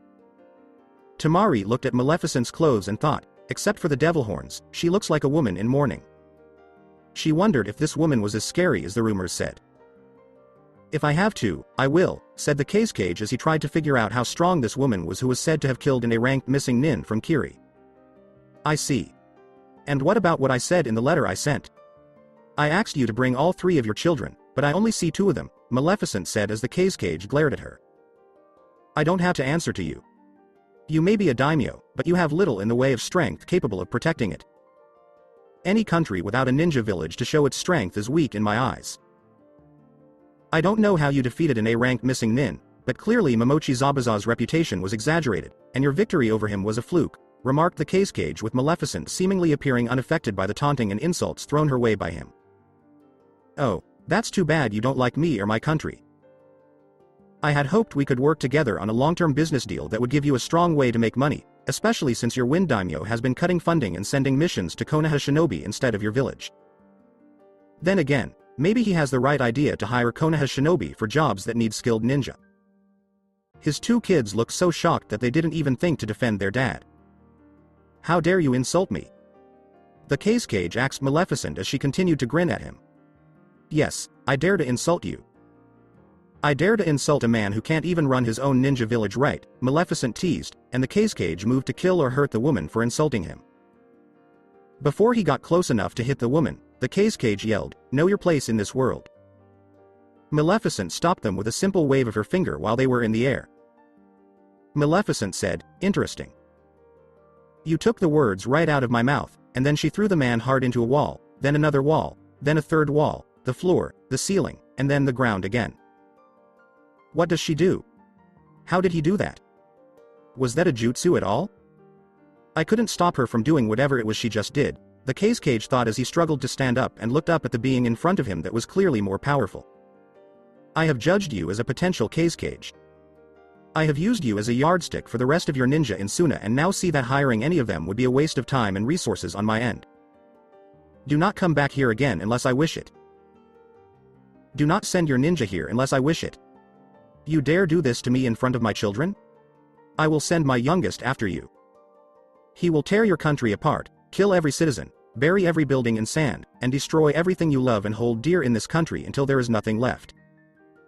Yelled the Kage, but the woman didn't look the least bit scared. Your youngest son's power doesn't scare me, Kage. Send him to me. I'm sure he can keep me entertained longer than you did, Maleficent said calmly to the Kage, whose eyes narrowed as he slowly left the castle with his children. Itachi asks, should I follow them? Before taking off the genjutsu from his body after the samurai guards left the room. Yes, but only in your crow form. As far as the Kage knows, Wave Country doesn't have ninja, so why let him think otherwise? Asked Maleficent. Itachi nodded, then changed into his crow form and flew out a nearby window. After he left, Mitarashi Anko turned into a snake that slithered into the room through a hole in the wall. She was sent on a mission to sneak into Konoha and find out what the Hokage was doing after Jiraiya told him what happened when he first told her about Zabuza's plan to kill her and Naruto. Report, Maleficent said in a serious voice as Anko kept kneeling in front of her. As you guessed, the Sandaime Hokage told the councils and clan heads about you kidnapping me and Itachi 5 years ago, Maleficent-sama. Naturally, the powers that be want to take action to take us back by force, and possibly invade Wave Country to make it part of Fire Country, Anko said, while Maleficent laughed at this information. Of course they do. Their greed and pride ooze out of them like pus from an infected wound. Did they say anything about Naruto? Maleficent asks, but Anko shook her head no. The Sandaime Hokage, Jiraiya, Senju Tsunade, and Shizune, who is Tsunade's apprentice, are the only ones who know it's a lie. No one could keep a secret forever. She knew this was true because Aurora had found out that Maleficent had cursed her, even though Maleficent had grown fond of the child as she grew up and the child called her godmother. When the girl found out the truth, their relationship was so strained that it was about to break. Those damned 3 good fairies told everyone as soon as they found out the girl was spending time with Maleficent behind her back. They did this because they thought the Dark Witch was trying to corrupt the princess's soul. Maleficent was hurt by the sad look on Aurora's face, so she tried to stop her from running away when she did. It made the young princess think that everything she had done with Maleficent was a lie, a cruel trick to make her happy that would be taken away when she was least expecting it, with Maleficent laughing at the girl's expense when the curse hit. So many things went wrong for the poor girl, and she ran away before the former fairy queen could fix things. It's funny how telling lies and truths can cause so much damage, especially when they get mixed up and tangled up to the point where you can't tell the truth from the lie. What's true and what's not? From dreams to reality. Yes. That means it won't be long before Konoha finds out Naruto has been here with you, Itachi, and me the whole time, Maleficent said, knowing that the Leaf would send out their ninja to get back their weapon that they had lost and probably try to hide what her son had learned after all these years. Itachi and Anko had told them a lot about how the Yamanaka clan could do things like this and how powerful seals could be when used by a master. Naruto is doing well, though. I saw what the current academy curriculum has been like since the Sandaime Hokage took over after the Yondaime's death. At this rate, the only ninjas that will come out of the academy will be in 3 specific groups: the wet behind the ears genin, the peeing in their pants at the first sign of danger or when facing an enemy or group of ninjas genin, and the crying out for their moms I did not. Good. Leave Konoha alone for now. Itachi will handle spying on them for now since you in your snake form slithering around Konoha will make people suspicious. We can't give them a reason to watch your presence if they suspect something or just decide to kill you in your snake form, Maleficent said, and Anko nodded. Anko asked Maleficent-sama, what is it you want from me? I am not as naive as Konoha to think Naruto is the only Uzumaki left in the known world. A clan like his doesn't just disappear into the darkness like that. The Uzumaki clan is a clan of survivors. Those who endure and grow from hardship when it hits them with the finesse of a spiked club. Wind Country Suna days later. How dare that disgusting woman do that to me, the cage of Suna? Yelled the angry Cage in his office, where Tamari, Kankuro, Gaara, and their sensei Baki were also present. Kankuro said, Dad, you kind of insulted her when you didn't bring Gaara, even though she asked for him in the letter she sent you saying she wanted to meet with you. His father gave him an angry look for bringing that up. I don't give a damn what she requested. I am the cage of Suna. I will do what I please and when I please. The only daimyo I have to answer to is our Wind Daimyo here in Wind Country. She is not the Wind Daimyo. As far as I am concerned, she is just a wannabe ruler to a throne of moronic islanders. Exclaimed the cage while his eldest son for a puppet master flinched in fear. Tamari said, well, her power says otherwise, while Gaara looked at her with interest. The Wave Daimyo was powerful, Tamari said. Gaara asked Tamari, who nodded, is she strong? I've heard that she killed the famous demon of the Bloody Mist Momochi Zabuza, and a ranked missing nin from Kiri, said Baki, who had also heard the rumor and found it hard to believe that a daimyo would ever do something like that. It was never done. The cage said, bah. She probably found him drunk in an alley of her shithole for a land and killed him when she found out who he was. He didn't believe this woman could have done such a thing. Even if she used her weird power to throw him around like that. Gaara said, maybe she can help me prove that I exist, while his father stopped pacing and gave a mean grin when an idea came to him. Maybe she can. I did say I'd send you there to make her regret embarrassing me in front of everyone who saw us fight, the cage said, which surprised his kids and Baki. But Cage-sama, it is forbidden to kill a daimyo by any means, unless the people are very unhappy with their current ruler and are openly rebelling against him or her, Baki said, flinching when the man gave him a look. I don't care. Gaara wants to prove he exists, right? What better way to do that than to kill this daimyo and bury her whole country in sand? Axed the cage as Gaara started to like the idea more and more. Even so, it's never been done before. If you do this, you risk Suna's continued existence. The Wind Daimyo might see this as a threat to his rule and cut off all funding to Suna, said Baki, but the cage waved his worries away. Suna is dying, Baki. It has been dying for years since the last shinobi war ended. The Wind Daimyo has been slowly killing us by cutting funding year after year and sending all of his missions to Konoha. Our allies. We need to make a statement that tells the world Suna is not done yet. We need to make a huge impact on the world while we still have time, said Sai. Gaara said, I'll go. I'll kill them all, which surprised his siblings and sensei. Tamari asked Gaara, are you sure? Even for you, this might be too much, and Gaara looked her right in the eyes, which scared the girl. Gaara said, Mother wants blood. She wants the blood of the people in Wave Country. The cage smiled at his son. Good. You leave in a few days. Since it's an island country, you'll need to get there by boat. Baki will help you get to the island, the cage said, while Baki looked nervous to be alone with Gaara. The boy had almost no self-control these days. Konkuro said, wouldn't it be smarter to wait until the bridge is finished? By then, the Wave Daimyo will have forgotten about us and will let her guard down. Gaara can strike then without having to go by boat, where they can easily find him if he goes into one of the ports. Gaara narrowed his eyes at Konkuro. He has a point. Why don't you wait a little longer before you do anything, father? This whole thing could blow over if we let it. If it does, we could still get her as a client and help Suna out of its current situation, Tamari said. Her father didn't like that his two children weren't sure what to do, and their sensei wasn't helping them decide. It won't blow over. I could see it as clearly as the sand Gaara uses. She won't use our village's services unless the country is in desperate need of our help. No. We will crush this woman and her country in one blow. However, you make a good point about the bridge, so we will wait until it is finished. Gaara will use it to cross into Wave Country, kill everyone there, and leave on it before destroying the structure as a final message to all that. For now, he could wait. Konoha. 6 months later. Nothing? After all this time, you haven't found anything against this woman? Fugaku asked the Hokage. The Hokage sighed and rubbed his old, wrinkled head in frustration. He was lucky that Jiraiya was there to help him. Oh, Kami, he sure did need help. Unfortunately, no. Jiraiya told me that some of his best spies are in Wave Country right now, with their ears to the ground and eyes wide open. However, none of them have been able to hear or see your son, or Mitarashi Anko for that matter. Several, if not all of them, have tried to get jobs at her castle, but this daimyo is very picky about who she hires as staff, said Hiruzen, as Fugaku. It wasn't the way of the Uchiha clan. Fugaku said, why don't we just send in a team of ninjas? We've done it before.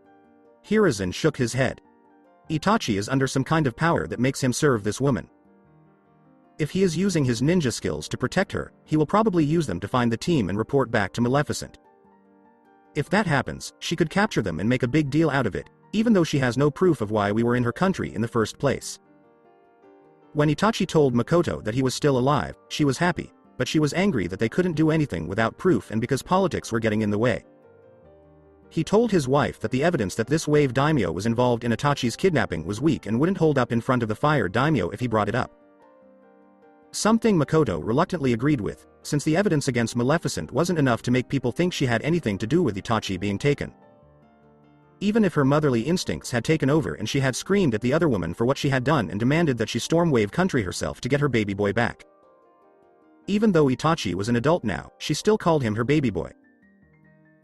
She didn't carry the boy for 9 crazy months, go through what seemed like hours and hours of pain during labor, break Fugaku's hand in 8 places, and curse the man's existence while giving birth to Itachi, only to have her oldest son become some strange devil woman's slave. But how can we get proof if the ways to get it don't work? Asked Fugaku. Hiruzen sighed again, as he had already talked about this with Jiraiya. I honestly don't know, Fugaku. Believe me when I say this isn't something to be taken lightly. You're not the only one who wants to find out what's going on. Surprisingly, the Hyuga clan is on your side, too, Hiruzen said, but Fugaku brushed off the mention of the Hyuga clan. Bah. They don't care about Itachi. They care about their precious bloodline. They're afraid this woman will sneak into their house and steal the Byakugan or find a way around the cage bird seal, Fugaku said, and Hiruzen nodded. Maybe that's why they did it, but you can't deny that having the support of the Hyuga clan has its benefits, whether they make money from it or not, said the Hokage, who knew that support from the Hyuga clan was rare unless it was to protect their bloodline. No, I won't deny it. But the bridge Wave Country is building will be finished soon. Once that happens, Maleficent will have to go to the capital to talk to the Fire Daimyo. How are we going to prove she has our son and Mitarashi-san before then? Asked Fugaku as Hiruzen thought things over in his head. Maybe we won't need to do anything. If Itachi is really Maleficent's servant and can turn into a crow through this woman or on his own, he may be with her when she goes to see the Fire Daimyo. It is common for daimyos to have animal pets, and she will have Itachi or possibly Anko with her as a pet while keeping watch while on the trip to see our daimyo. All we need to do is make sure We may only have one chance, Hiruzen, said Fugaku. I don't like to gamble with my son's life at an all-or-nothing moment.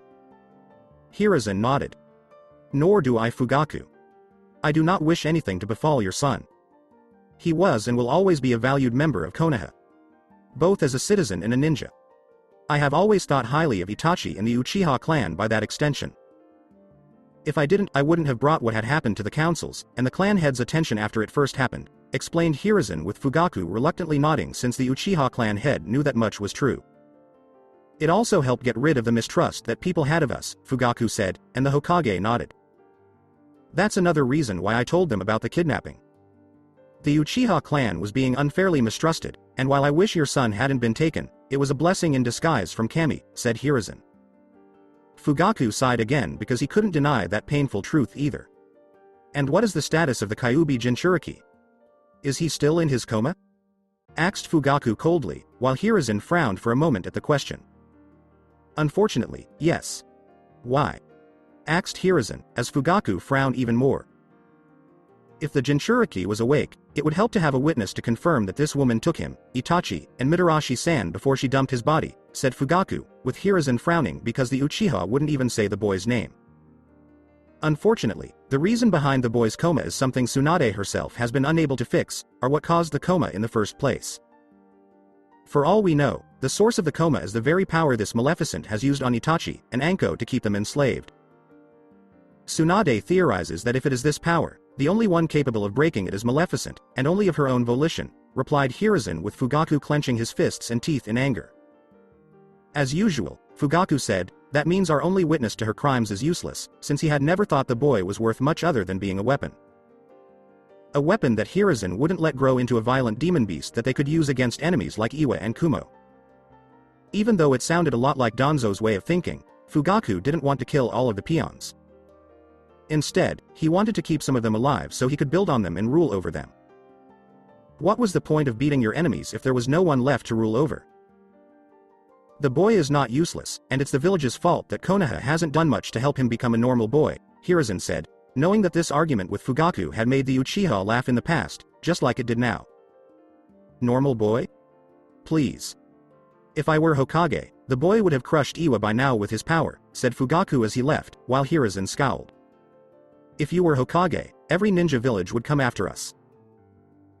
You and Danzo have no problem starting fights and wars, and you never know when to stop, Hiruzen said in a whisper, since it was well known that some people on the councils who liked to start fights never stopped to think that they were overextending themselves and Konoha's resources when they started a fight with someone.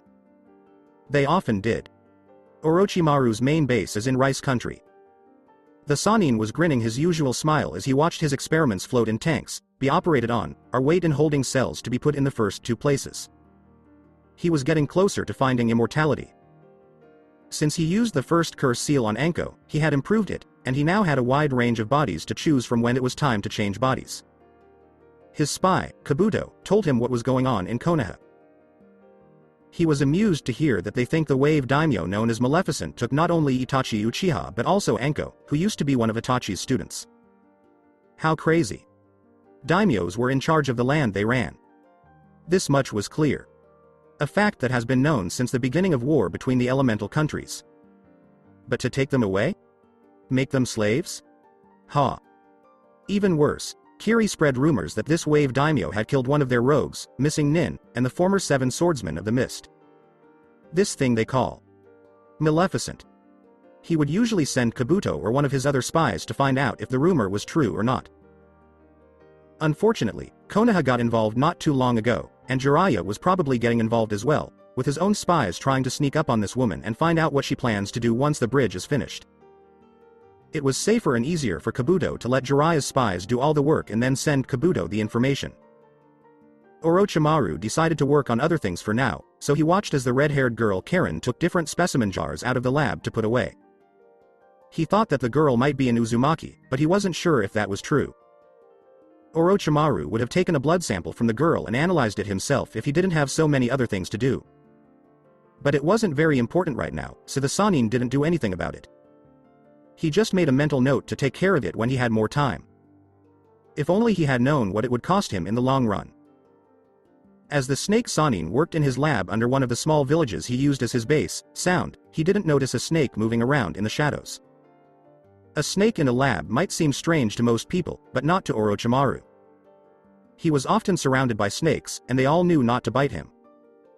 Even if they did, it didn't matter because Orochimaru made himself immune to all kinds of snake poison. But this snake was not like the rest.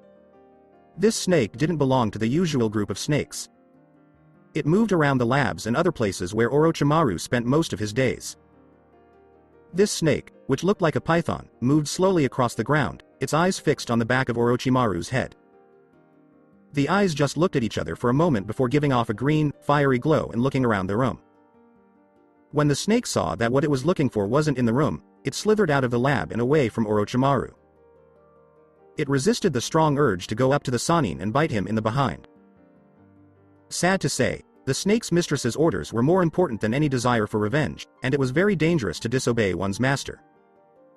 As the snake moved from room to room, it used its enhanced eyes to see things that were beyond what a snake of its size would usually see. Before Anko left, Maleficent changed her eyes in secret so she could find possible Uzumaki clan members.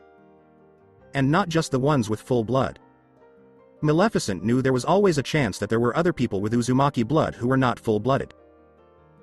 Maleficent told her to find as many of them as she could and give Naruto a family again. Because of this, Anko was here. She knew that Orochimaru was the one most likely to find someone with Uzumaki blood in their veins. The man wanted to do everything he could to put off death, and the Uzumaki clan was known for living a long time. At the time of Whirlpool's fall, it was said that some of the oldest Uzumaki clan members were well over 100 years old, even though they looked no older than mid to late 60s and moved like they were in their early 30s. It was only natural that the Sannin would look for a full-blooded member or two for his research, maybe even to use as a body or at least to get fresh samples for more testing. Anko could smell someone with Uzumaki blood walking around when he sniffed around. He followed the smell to a nearby lab. Once inside, Anko saw a girl with red hair and glasses sitting in a chair and reading from a scroll of medical information that Orochimaru had given her. Anko could only assume that this Uzumaki was recruited to be a future healer or medic for the Sannin in case something happened to the body he was living in. If the level of theory about the skill written on the scroll is any indication, the girl must be good at it. The fact that she wasn't in chains also showed that she wasn't a prisoner.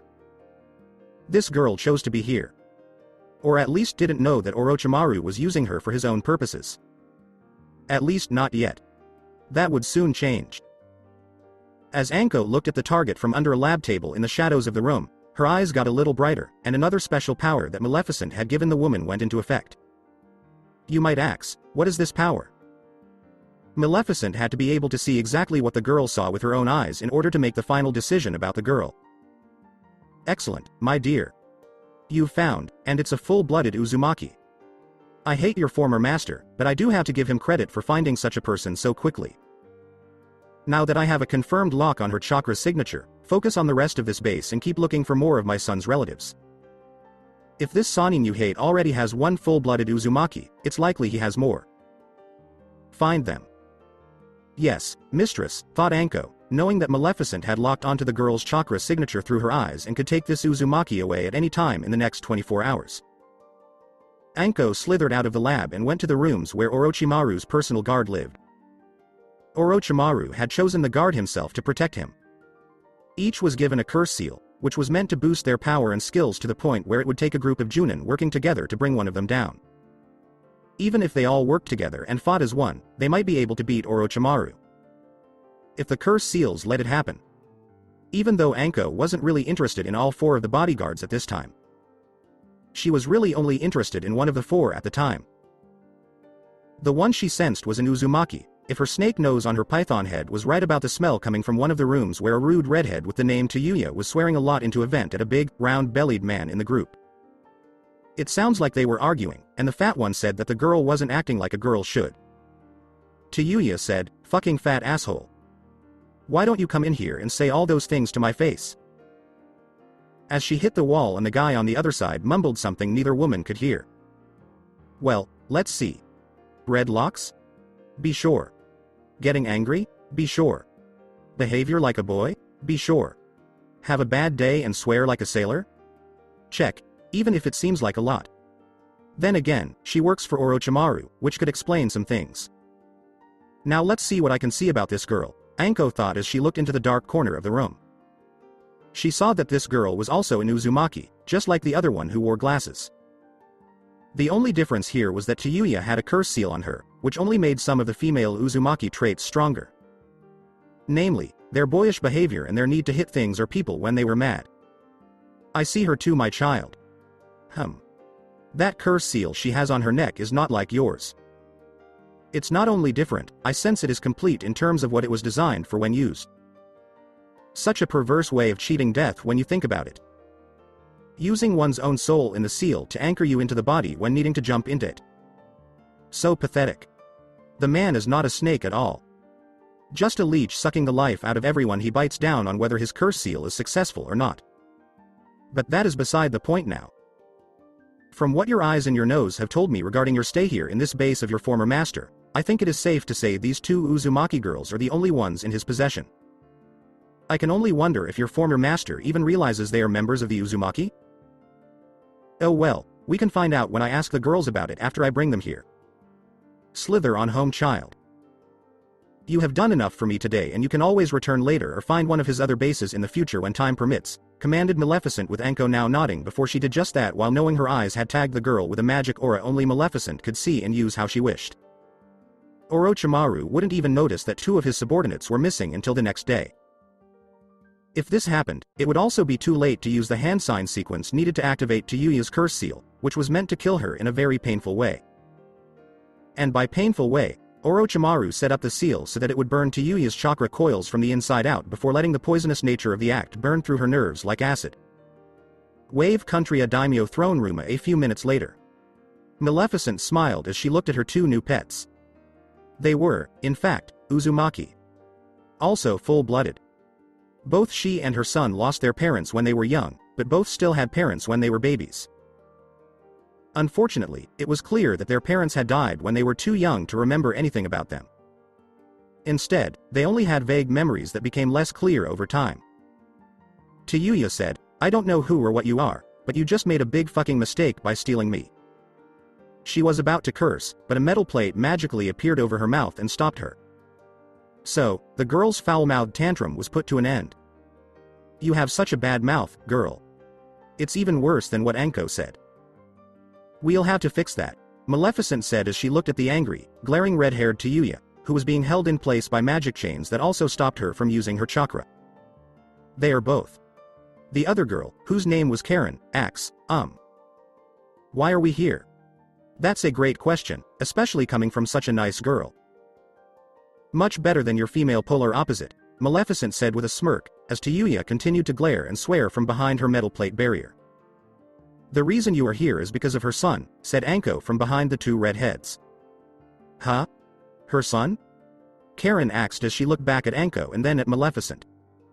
Yes, my son. I brought you here because of him, Maleficent said, making Karen even more nervous. At this point, Tayuya looked like she was about to bite through the metal plate. She probably would have done it if the metal plate hadn't been bolted in along the sides. What does your son want with us? Karen asked nervously, thinking that she and Tayuya would be playing a dubious role in this mysterious boy's life. Of course, to be part of his family. You both come from the Uzumaki clan, right? Maleficent asks, seeing how shocked they looked. Uzkehi? Tayuya asked with a frown.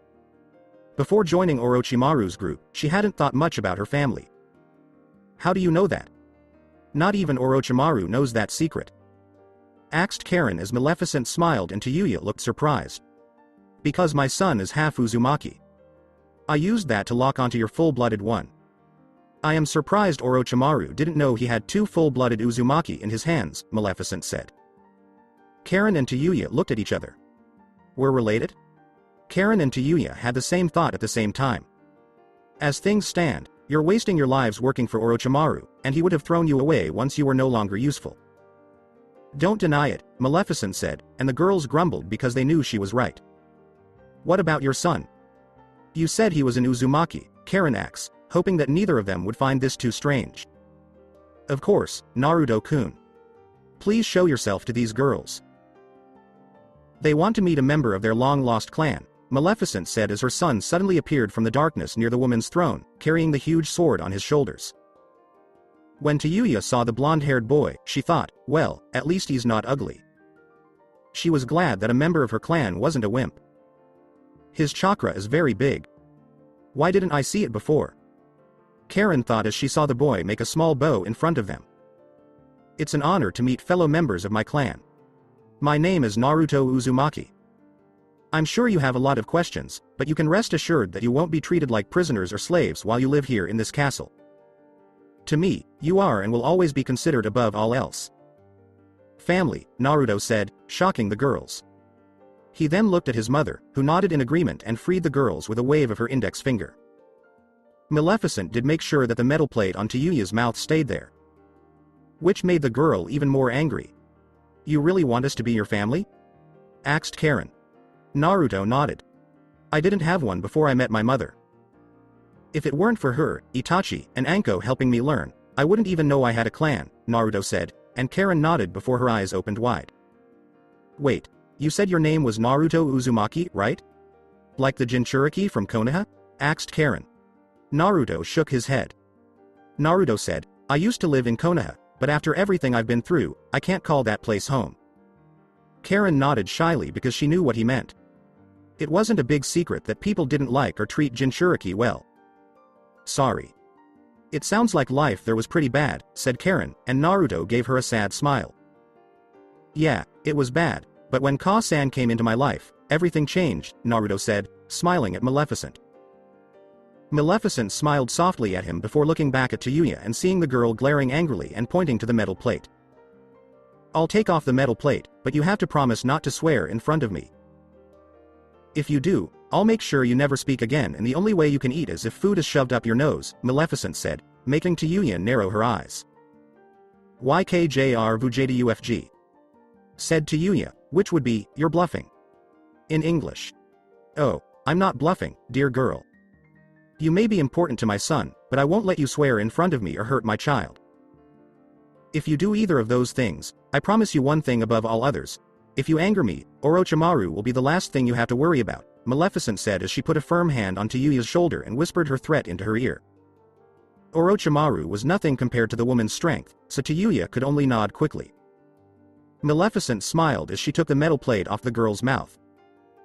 Then she turned her attention to the cure seal on the back of Tayuya's neck. As she had done before, the Dark Witch took Orochimaru's corrupting soul out of the curse seal before using her magic to make it stable. That hurt, damn it. Tayuya said angrily, and Maleficent gave her a sly smile. Dear, pain builds character, and now you have some, Maleficent said. Besides, would you rather your former master kill you with the curse seal? From what I saw, he had that power if you got too rebellious or tried to betray him, she added as Tayuya shut up, but kept scowling and turned away from the dark scary woman. So, now that we're free from Orochimaru and not that we were prisoners or slaves, don't get me wrong, what do we do? Asked Karen, looking at Maleficent with a soft smile. Simple, my dear. You'll live with us in this castle, and I'll make sure you learn everything you need to know about your clan and being a ninja. I don't want this family to grow up to be weak and spineless when facing future enemies, Maleficent said, as she saw the two girls nod and be happy that they would be getting stronger along with their cousin. I don't want to start a pecking order, but who runs our clan? I'm guessing Naruto will when he's an adult, but until then, who will be the clan head? Asked Tayuya, making Maleficent smile even more. As the boy's adopted mother, I've taken over the Uzumaki clan as a kind of regent, and when he's old enough, I'll hand over all of the clan's duties to him, Maleficent said. She saw Naruto nod, so she knew he would try harder to be a good clan head and a good enough son to be the next daimyo. Of course, the second part would only happen if he had to take over his mother's job. Tayuya said, makes sense, as she looked around the room to get a feel for it. Maleficent said, that's great. Naruto, why don't you be a deer and show them some of the rooms they can use? Naruto agreed, since he wanted to get closer to his cousins. Yes, Ka-san. Please follow me, Naruto said, while Tayuya looked bored and Karen seemed interested in the idea of living in the daimyo's castle. Such a good boy. Polite, but his voice is firm. He will be a strong clan head one day, and if I can't rule this land anymore, he will be a great leader in my place, Maleficent said to herself before Haku appeared in front of her through an ice mirror and knelt down.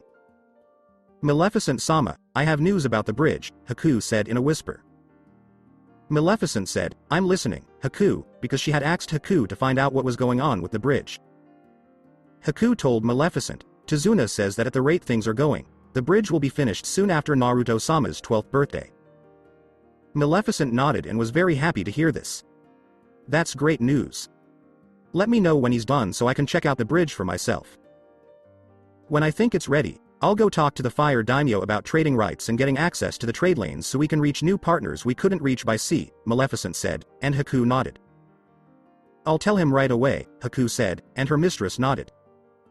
Maleficent said in a kind and gentle voice, when you're done, go back and meet Naruto's cousins. Let them know that there's another girl around their age living here. It will help them make the transition. Yes, mistress, Haku said before she disappeared into the ice to do what she was told. Konoha. The Hokage's office, 2 months later. Here is an axe, so the bridge will be finished soon? Jiraiya nodded. Yep. Based on how fast they are building right now, the bridge should be done by the beginning of next year. You can see the bridge being built on the main land where they are going to connect, Jiraiya said, since he had gone there to see the bridge being built in the distance. I'll have some of the Anbu set up a small camp there so they can keep an eye on how the bridge is coming along. We need to see if she shows up with Naruto, Anko, or Itachi because I expect her to properly check it out with them, Hiruzen said, and Jiraiya nodded because it would give them time to get ready and give the Fire Daimyo time to get ready for the upcoming negotiations. Interestingly enough, I think this woman might have struck again, Jiraiya said. When Hiruzen heard this, he looked interested. You sure? Hiruzen asks, who did she steal from this time? Oh, Orochimaru. If what my spies tell me is true, she stole 2 people right from under his pale-faced nose, Jiraiya said. Hiruzen narrowed his eyes when Jiraiya mentioned his former student. Anyone this woman would take from Orochimaru has clearly done something to catch her attention. What do you know about the people she's after? Jiraiya gave a sad shrug in response to Hiruzen's question. Really, not much. One was a former bodyguard with a curse seal, and the other seemed to be a nin in training to become a medic nin. Both girls had red hair, too, Jiraiya said. Hiruzen frowned, and then his eyes got bigger. Jiraiya, do you think Orochimaru found 2 full-blooded Uzumakis? Hiruzen asked as Jiraiya's eyes widened in shock and he palmed his face. He did it, of course. If he wants to find something, that man can find it. Even if my old teammate doesn't know how good he has it. Maleficent must have found out that he had 2 of them and got them out of there before Orochimaru could do anything too bad. I don't think he knew they were Uzumaki by blood, though, based on what I've heard about their lives before they were taken. Jiraiya said, he didn't cut them up or do experiments on them like he did with all his other test subjects, and Hiruzen nodded. Yes. This is how Orochimaru acts when he wants to do something important. Even if they weren't Uzumakis, the man doesn't like it when other people take his things. Do you think he has any idea that she is Maleficent? Hiruzen, because he knew Orochimaru wouldn't take this lying down. He wanted to find the people who took what he was holding and tear them apart. No. At least not yet. I think he will first think that they ran away. Next, he will make sure that's what happened. After that, I think he'll think they were taken by someone and look into the matter himself. Anyone who can sneak into his base, get close to what he considers his property, and take it will really hurt his pride a lot, Jiraiya said, because he remembered how his former teammate acted when he lost something. When that happened, the Sannin was like a child who was mad. It would be almost funny if it weren't so scary that Orochimaru didn't care about hurting the person or people who took what he thought were his things. Jiraiya, this brings us to our new problem. On the one hand, it would be easy to tell everyone that Maleficent took these two rice country girls. But if we do that, Orochimaru will definitely notice, and we don't want that either. If he finds those two full-blooded Uzumaki in Maleficent's hands, he'll probably look for Itachi, Anko, and Naruto before claiming all of them, Hiruzen said. Jiraiya sighed and knew that no matter what they did, they were in trouble. I think we should keep looking for more proof. We can use the fact that she took the girls during the negotiations as a bargaining chip if we call her out on it and show her proof. Since the Uzumaki clan was allied with Konoha before they fell, we can say that the two girls in Naruto should move to the village to be raised with love and warmth, said Jiraiya, and Hiruzen agreed that they could use that angle. We just have to hope that Maleficent can't counter our argument about Naruto's past abuse with one of her own. If she can show that Naruto was mistreated, it could make things harder for us. Who is to say that the village won't hurt the two girls if they would hurt an Uzumaki like Naruto? Jiraiya, we must be very careful. This woman had more than enough proof to make us look like the bad guys when we made our move, Hiruzen said, and Jiraiya nodded. I plan to be there to watch Maleficent in the Fire Daimyo talk business, and I'll use Sage Mode to get a good read on her. Make sure that your son is also there to watch out for her.